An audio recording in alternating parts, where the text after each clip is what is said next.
Hello students, hope all of you are fine. चलिए, आज का टॉपिक रहेगा हमारा पार्टनरशिप चैप्टर में टाइप्स ऑफ पार्टनर्स। तो चलिए शुरू करते हैं टाइप्स ऑफ पार्टनर्स। बेसिकली हम पार्टनरशिप में टाइप्स ऑफ पार्टनर्स को दो हिस्सों में डिवाइड कर सकते हैं। पहला है फुल फ्लैज पार्टनर, सेकंड है नॉट फुल फ्लैज पार्टनर। ठीक है, तो चलिए फुल फ्लैज पार्टनर के बारे में पहले बात करेंगे। फुल फ्लैज पार्टनर्स को हम लोग फर्दर डिवाइड कर सकते हैं थ्री पार्ट्स में, थ्री टाइप्स में। पहला है एक्टिव पार्टनर। नाम से बिल्कुल क्लियर है, active partners those partners who take actively participation in the administration of the partnership firm or called the active partners. Beside this, इसके अलावा they will invest money in the firm and have the share in the profits and losses of the firm. They have the unlimited liability. Let me say that all the common features of a partner are included in the active partner. जो मतलब common feature रहते हैं एक partner के, जैसे partnership की बात हम करते हैं तो पार्टनर्स के फीचर की बात आती है। तो जो एक पार्टनरशिप के फीचर रहेंगे, पार्टनर के फीचर रहेंगे, वो सभी फीचर एक्टिव पार्टनर में इन्वॉल्व रहते हैं। एक्टिवली पार्टिसिपेट करना, कैपिटल इन्वेस्ट करना, प्रॉफिट एंड लॉस में शेयरिंग करना, और इसके साथ साथ अनलिमिटेड लायबिलिटी होना, तो ये एक्टिव पार्टनर है। नेक्स्ट है स्लीपिंग पार्टनर। स्लीपिंग, इसको एक और नाम भी बोलते हैं डोरमेंट पार्टनर।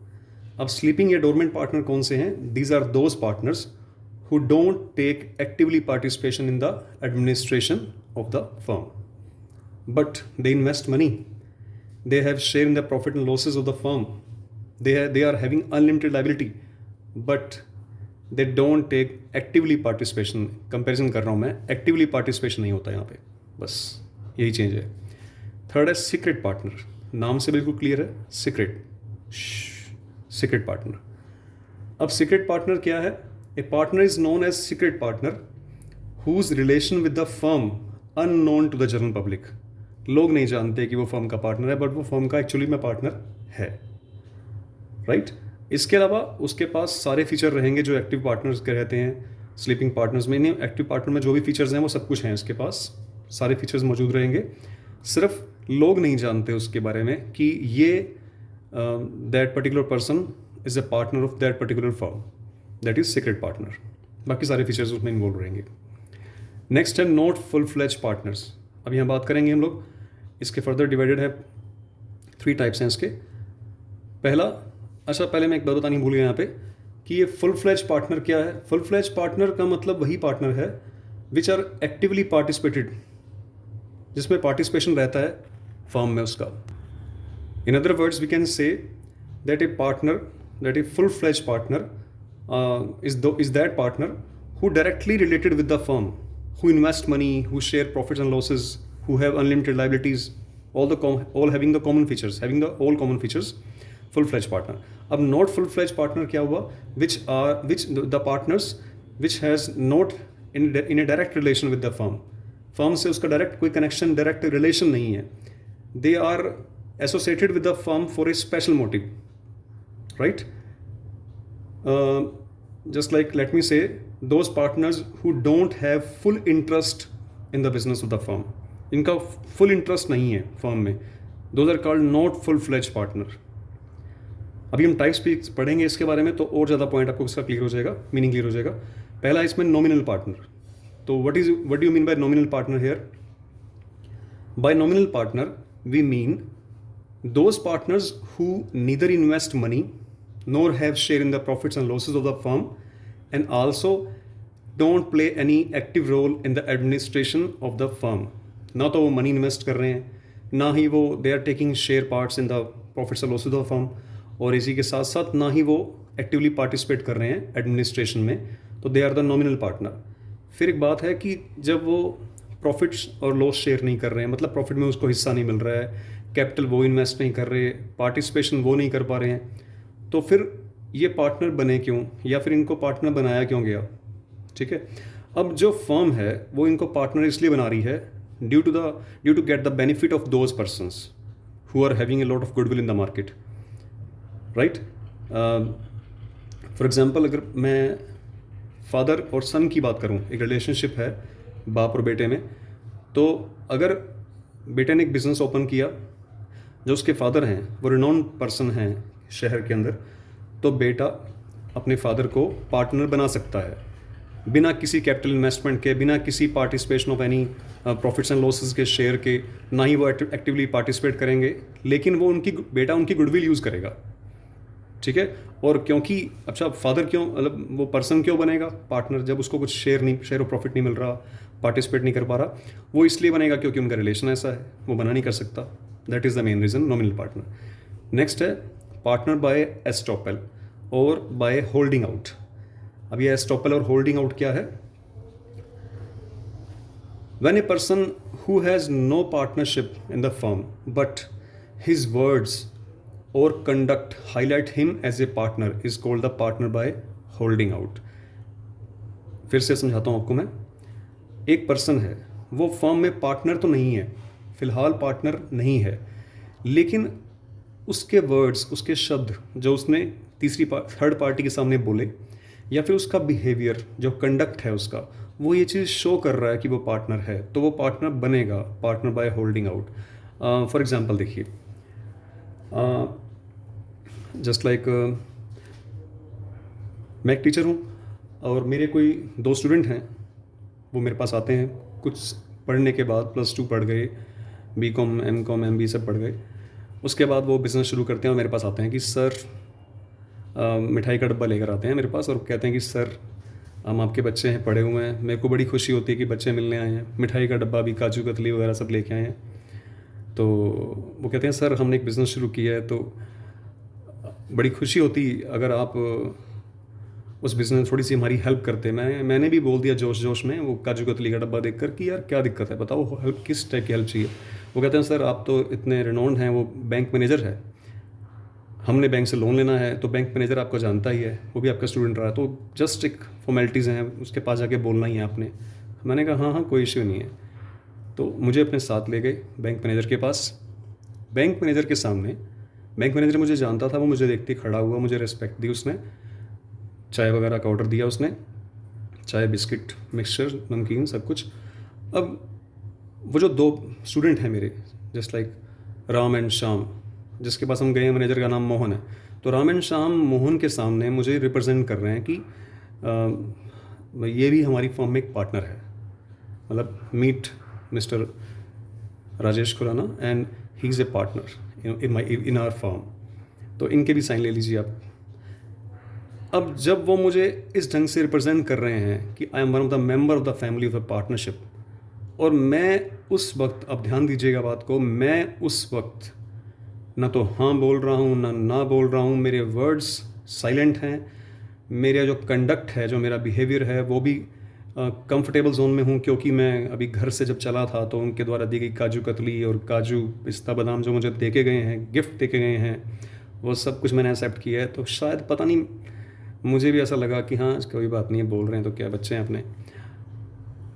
तो मेरा कंडक्ट, मेरा बिहेवियर, मेरे जो वर्ड्स हैं, उसने इन चीज़ को प्रूव कर दिया कि मैं उनका एक पार्टनर ही हूँ। और बैंक मैनेजर ने मुझे ध्यान में रखते हुए, मेरी गुडविल को ध्यान में रखते हुए उनको लोन सैंक्शन कर दिया। अब कुछ टाइम के बाद वो पर्सन अगर लोन की रीपेमेंट नहीं कर पाते हैं, तो बैंक मैनेजर मेरे घर पे आता है, मेरी शॉप पे आता है या मेरे दफ्तर में आता है और मुझे कहता है कि सर आपको पेमेंट देनी पड़ेगी, क्योंकि काफ़ी टाइम से आपकी पेमेंट नहीं आ रही है, जो वो लोन लिया था आप लोगों ने। तब मैं चाहे लाख मना कर लूँ, लेकिन मैं उस चीज़ की रिस्पॉन्सिबिलिटी से पीछे नहीं हट सकता हूँ, क्योंकि मैं पार्टनर्स बाय होल्डिंग आउट बन चुका हूँ उस वक्त जब मैंने अपना कंडक्ट और बिहेवियर ऐसा शो किया था। ठीक है, but I am not a full fledge partner. Last one is minor partner. उम्मीद करता हूँ कि आपको समझ आया होगा एग्जाम्पल से। Last one is minor partner. Types और भी हैं बट मेनली यही है। माइनर पार्टनर का मतलब, एक पॉइंट है यहाँ पे माइनर पार्टनर को समझने के लिए कि any person who is lacking the capacity of contract can not B partner. जो एक पर्सन जो किसी से कॉन्ट्रैक्ट नहीं कर सकता, वो पार्टनर नहीं बन सकता है, क्योंकि पार्टनरशिप एक कॉन्ट्रैक्ट है, एक एग्रीमेंट है। ठीक है। अब माइनर क्या है? Minor is a person who has not attaining the age of 18 years since now, जिसकी उम्र 18 साल से कम है, अभी वो माइनर है। और पार्टनरशिप एक्ट हमें ये बताता है कि माइनर जो व्यक्ति है वो पार्टनर नहीं बन सकता। क्यों नहीं बन सकता? क्योंकि he is not capable for doing a contract, वो कॉन्ट्रैक्ट नहीं कर सकता है। तो माइनर जो पर्सन है वो फर्म में पार्टनर नहीं बन सकता। फिर आगे चल के हम लोग ये भी पढ़ना सीखेंगे कि पार्टनरशिप एक्ट में सेक्शन 30 में ये बताया गया कि वो पार्टनर बन सकता है but only for the profit motive, not for the loss motive, loss purpose, loss sharing में पार्टनर नहीं रहेगा। हाँ, सभी पार्टनर्स की सहमति से वो प्रॉफिट शेयरिंग के लिए पार्टनर बन सकता है। तो ये हैं टाइप्स ऑफ पार्टनर्स। अभी हमारा जो नेक्स्ट टॉपिक रहेगा वो इसी पे बेस्ड रहेगा कि minor as a partner, right. चलिए देखते हैं minor as a partner. Question ये रहेगा कि क्या माइनर किसी भी पार्टनरशिप फर्म में पार्टनर बन सकता है या नहीं। तो आइए इस टॉपिक को समझने के लिए इस चीज़ को और ढंग से समझते हैं। माइनर एज ए पार्टनर, पहले ये समझ लेते हैं कि माइनर क्या है। A person less than the age of 18 years, एक पर्सन जिसकी उम्र 18 साल से कम है तो वो माइनर है। पार्टनर बाद में बात करेंगे, पहले माइनर क्या है। आगे बढ़ते हैं। ही और she lakhs the capacity of contract, उसके पास कॉन्ट्रैक्ट करने की कैपेसिटी नहीं है, वो किसी से कॉन्ट्रैक्ट नहीं कर सकता है because he is a minor. कानून ने मना कर रखा है इस चीज़ के लिए, एक माइनर के लिए। आगे बढ़ते हैं। The contract signed with the minor is completely void, VOID। Void का मतलब होता है it is not enforceable even with the help of law.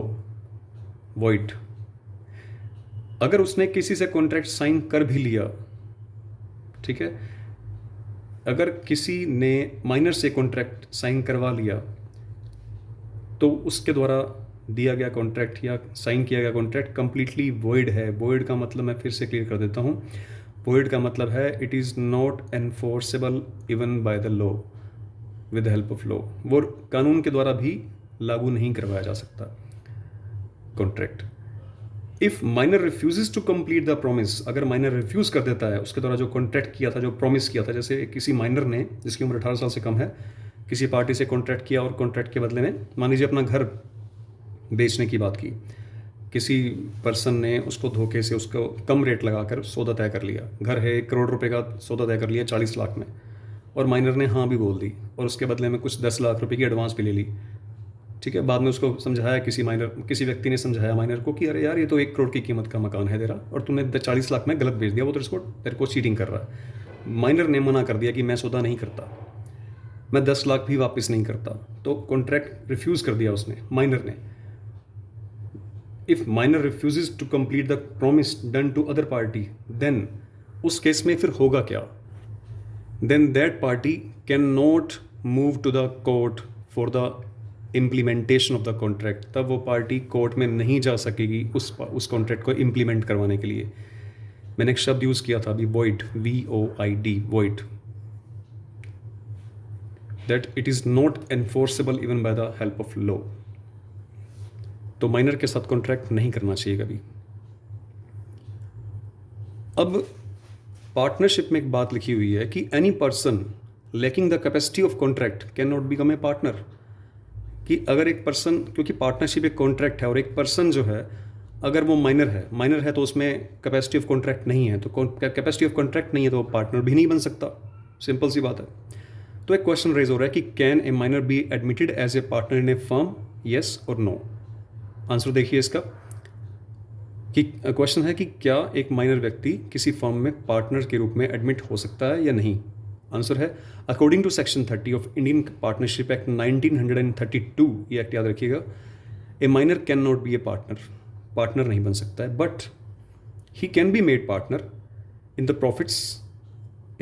Profits only with the consent of all the partners. आगे लिखा हुआ है इसी में सेक्शन 30 में कि वो बन सकता है लेकिन only for the profit motive, not for the loss sharing, with the consent of all the partners. सभी पार्टनर्स की सहमति से वो पार्टनर बन सकता है प्रॉफिट मोटिव के लिए।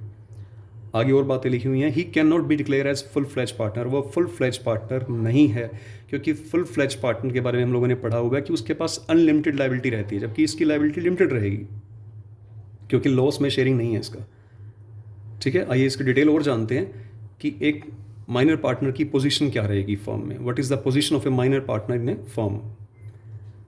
दो केसेस में पढ़ेंगे इसको हम लोग। पहला केस है बिफोर अटेनिंग मेजोरिटी, सेकंड आएगा फिर after attaining majority. Before attaining majority का मतलब हुआ कि उसके मेजर होने से पहले, मेजर का मतलब बालिग होने से पहले, यानी कि 18 साल से पहले की क्या रिस्पॉन्सिबिलिटी या पोजीशन रहेगी। फिर हम नेक्स्ट टॉपिक पढ़ेंगे कि 18 साल का जब हो जाएगा, मतलब मेजर बन जाएगा, माइनर से मेजर बन जाएगा, जब वो नाबालिग से बालिग बन जाएगा तब क्या पोजीशन रहेगी उसकी। तो पहले पढ़ रहे हैं उसकी पोजीशन जब वो माइनर ही है फॉर्म में, तो क्या राइट्स हैं, क्या रिस्पॉन्सिबिलिटी है उसकी। देखिए राइट्स की बात करेंगे पहले। राइट है उसके पास, right to share in the profits and assets, वो एसेट्स और प्रॉफिट में शेयर पाने का हकदार है। Right to inspect the books of accounts, वो अकाउंट्स जो बुक्स हैं, बुक्स ऑफ अकाउंट्स हैं फर्म की, उसे इंस्पेक्शन करने का, उसे जांचने का अधिकार रखता है। Right to file a suit against other partners, वो अदर पार्टनर्स के खिलाफ केस करने का भी, फाइल ए सूट, सूट का मतलब पहनने वाला नहीं है, सूट का मतलब केस करना है, file a suit in the court, तो वो केस करने का अधिकार भी रखता है अगर उसको प्रॉफिट्स या एसेट्स में शेयर नहीं मिल रहा। तो रिस्पॉन्सिबिलिटी क्या रहेंगी एक माइनर पार्टनर की, जब तक वो माइनर है रिस्पॉन्सिबिलिटी रहेंगी कि वो लिमिटेड लाइबिलिटी है उसकी, because he is not responsible for the losses of the firm, वो फर्म में होने वाले लॉसेज के लिए रिस्पॉन्सिबल नहीं है, तो उसकी लाइबिलिटी लिमिटेड रहती है, जबकि अदर पार्टनर्स की लाइबिलिटी अनलिमिटेड रहती है एक मेजर पार्टनर की। चलिए अब पढ़ेंगे position of minor partner on attaining majority. अब वो पार्टनर मेजर बन गया, मतलब उसकी उम्र 18 साल की हो गई, अब उसकी पोजीशन क्या रहेगी फर्म में। देखिए पोजीशन ये रहेगी उसकी, ए पब्लिक नोटिस देना पड़ेगा उसे with in 6 month of attaining majority. उसे पहले जैसे वो मेजर बन जाएगा, जैसे 18 साल का हो गया, तो 18 साल और 6 महीने के अंदर अंदर, नेक्स्ट 6 मंथ के अंदर अंदर उसे बाकी पार्टनर्स को एक पब्लिक नोटिस देना होगा। पब्लिक नोटिस किस चीज़ के रिगार्डिंग होगा, for willingness to remain continue as a partner और he want to discontinue as a partner, वो कंटिन्यू रहना चाहता है पार्टनरशिप में या नहीं रहना चाहता। अगर वो रहना चाहता है तो अलग सिस्टम रहेगा, नहीं रहना चाहता तो केस अलग हो जाएगा। हम मानते हैं कि when he wants to continue as a partner, उसने नोटिस दिया कि वो कंटिन्यू रहना चाहता है। मान लीजिए उसने नोटिस नहीं दिया और 6 महीने और बीत गए, तो फिर वो कंटिन्यू माना जाएगा। ये वाली बात आपने ध्यान रखनी है। 6 मंथ का टाइम है, 6 मंथ तक नोटिस अगर दिया, पब्लिक नोटिस का मतलब होता है जस्ट लाइक न्यूज़पेपर में एक मैसेज दे दिया, न्यूज़पेपर में एक न्यूज़ लगवा दी उसने, जस्ट लाइक, ठीक है। तो क्या पोजीशन रहेगी उसकी अगर वो कंटिन्यू रहना चाहता है, तो अब मेजर बन चुका है वो बाकी पार्टनर्स की तरह। अब क्या रहेगा, अनलिमिटेड लाइबिलिटी हो जाएगी उसकी, share in profit as well as in losses, अब उसका लॉसेज में भी शेयर रहेगा, right. Responsible for the act of firm made during the tenure of minority with retrospective effect, अब वो रिस्पॉन्सिबल रहेगा फर्म के सभी एक्ट्स के लिए, मतलब फर्म के जितने भी कॉन्ट्रैक्ट रहे हैं आपसे पहले, made during his tenure of minority, जब वो माइनर था उस काल के दौरान, उस समय के दौरान फर्म ने जो भी काम किए थे, जिससे भी कॉन्ट्रैक्ट किए थे, वादे किए थे, प्रॉमिस किया था, लोन लिया था, गारंटी दी थी, वो उन सब के लिए रेट्रोस्पेक्टिवली इफेक्ट से रिस्पॉन्सिबल बन जाएगा। रेट्रोस्पेक्टिव का मतलब होता है सिंस दैट टाइम, एक होता है प्रोस्पेक्टिव, एक वर्ड है प्रोस्पेक्टिव। प्रोस्पेक्टिव होता है जिस दिन कोई चीज़ डिसाइड हो रही है, जैसे वो आज माइनर से मेजर हुआ तो आज से वो लागू होएगी, वो है प्रोस्पेक्टिव।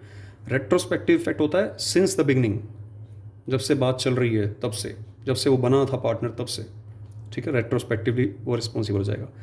अब उसकी position when he discontinue as a partner, अगर वो पार्टनर नहीं कंटिन्यू करना चाहता तब पोजीशन क्या है उसकी, देखिए position, he is responsible till the date of public notice, जिस दिन उसने पब्लिक नोटिस दिया, उसने नोटिस दिया कि मैं इस फर्म का पार्टनर नहीं रहना चाहता फ्यूचर में, उस दिन तक, बस उस दिन तक उसकी रिस्पॉन्सिबिलिटी है, उसके बाद नहीं है। इसके अलावा right to file a suit यानी कि case, right to file a suit against other partners for his share in profits and assets, और अगर बाकी पार्टनर्स उसको प्रॉफिट्स में या एसेट में शेयर देने से मना करते हैं तो वो उसके लिए उनके खिलाफ केस फाइल कर सकता है। तो ये रहेगा टॉपिक आज का हमारा, माइनर एज ए पार्टनर। ये इंपॉर्टेंट टॉपिक है, इसके बारे में आप स्टडी कीजिए। तब तक के लिए थैंक यू सो मच।